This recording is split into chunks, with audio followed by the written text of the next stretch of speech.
ప్రేక్షకులకు సంబంధించిన సినిమా ఇది.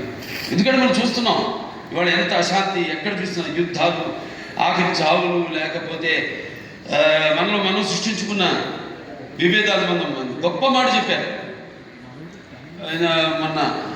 ఇది మన సినిమా గురించి, ఇది ఒక కేవలం ఒక మీద నేను చెప్పా కట్టే కొట్టి తెచ్చి అంతే మాట్లాడుకుంటాం మేము, అంతకంటే మాట్లాడుకోము. ఇవాళ తర్జుమా చేసి అధర్వణ వేదంలోని ఈ కంప్యూటర్స్ ఏవైతే ఉన్నాయో, లేకపోతే మిగతా ఈ అణు బాంబులు ఇవన్నీ కూడా కనిపెట్టింది ఆ వేదాల నుంచి.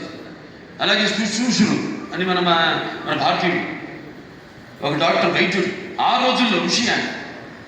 ఎటువంటి మత్తు ఇంజక్షన్ ఏమి ఎనస్థీషియా లేకుండా ఆపరేషన్ చేసిన మహానుభావుడు ఆయన. ఇవాళ ఆస్ట్రేలియాలో ఉంది, మెల్బోర్న్లో ఆయన బస్ట్ స్టాచ్యూ ఉంది అక్కడ, మెల్బోర్న్ యూనివర్సిటీ ఆఫ్ సర్జరీలో. ఇలా మనం మనం చెప్పుకోవాలి, ఇలా మనం చెప్తే కానీ మన యువతరానికి అర్థం కాదు. కానీ నా అదృష్టం ఏంటంటే అందరు చెబితే అందదు, బలం అందదు.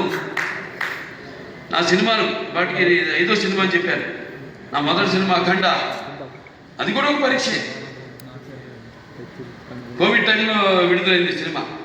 అసలు జనం థియేటర్లో కొన్న టైంలో ధైర్యం చేసాం, భగవంతుడి మీద భారం వేసి సినిమా రిలీజ్ చేసాం. అఖండ విజయం సాధించింది అఖండ. ఆ తర్వాత మిగతా సినిమాలన్నీ అందరి నిర్మాతలకి ధైర్యం వచ్చి వాళ్ళ సినిమాలని విడుదల చేయడం జరిగింది. ఆ తర్వాత నేను చేసిన వీర సింహారెడ్డి అయితేనేమి, లేకపోతే దాని తర్వాత నేను చేసిన నెలకొండ భగవత్ కేసరి అయితేనేమి, డాకు మహారాజ్ అయితేనేమి, ఇప్పుడు ఈ అఖండ, తాండవం, ఇన్ని 5 విజయాలు. విజయాలంటే నా విజయాలు అనుకోండి. నేను ఏదైతే మేమందరం అనుకుంటున్నాం, ఇది నా ఒక్కడి వల్ల కాదు.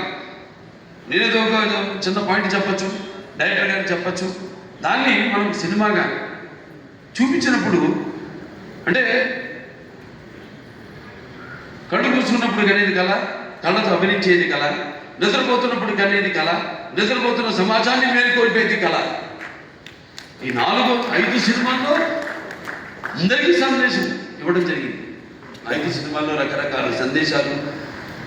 అది అంతర్జాతీయం కావచ్చు, లేకపోతే మనుషుల్లో సత్సంబంధం లేకపోవడం కావచ్చు, ఇటువంటి అనేక. లేకపోతే ఇప్పుడు అఖండ 1లో ఉంది, అటు పిల్లల జోలికి, లేకపోతే ధర్మం జోలికి, లేకపోతే ప్రకృతి జోలికి వస్తే ఏమవుతుందో చూపించింది.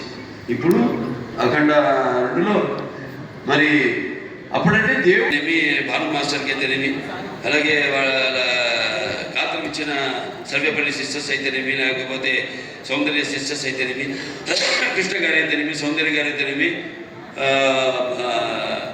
గంగాధర గారి గురించి, కొందరి గురించి నేను అన్నాను. నేను చెప్పేటంత వాడిని కాదు, పాత్ర అయినా కానీ సినిమాలో ప్రత్యక్షంగా అయినా కానీ నేను అంత పెద్దవాడిని కాదు. మా వాళ్ళ గురించి మాట్లాడాల్సిందంతా